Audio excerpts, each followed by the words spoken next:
बार्शी तालुक्यातील वैरागी ते 2 ठिकाणी घरफोडी होऊन 4,30,000 रुपयाचा मुद्देमाल लंपास. अज्ञात चोरट्याविरोधात वैराग पोलिसात गुन्हा दाखल. संजय अरुण आतकरे वय 44 वर्ष राहणार दासरी प्लॉट वैराग हे दिनांक 22 डिसेंबर रोजी दुपारी 2 वाजण्याच्या सुमारास वाळूस तालुका मोहोळ येथे नातेवाईकाचा जागरण गोंधळाचा कार्यक्रम असल्याने सर्वजण घराला व्यवस्थित कुलूप लावून रात्री कार्यक्रमास गेले होते. त्या ठिकाणी त्यांना उशीर झाल्याने त्यांनी वाळूज येथे मुक्काम केला. दिनांक 23 डिसेंबर रोजी सकाळी 7:30 वाजण्याच्या सुमारास ते वाळूज येथून वैराग येथे घरी आले असता त्यांना घराचा मेन दरवाजा उघडा असलेला दिसला. त्यावेळी त्यांनी घाबरून गेले व घरात चोरी झाल्याचा त्यांना संशय आला.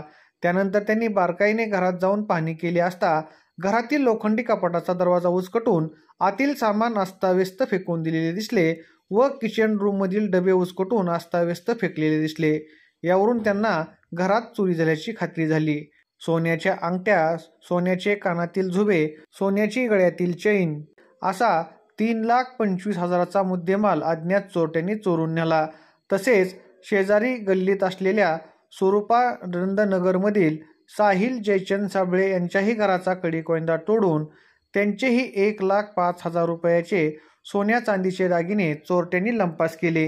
असा एकूण 4,30,000 रुपयाचा मुद्देमाल अज्ञात चोरट्यांनी चोरून नेल्याची फिर्याद संजय अरुण आतकरे यांनी वैराग पोलिसात दिली असून वैराग पोलीस या घटनेचा पुढील तपास करत आहेत.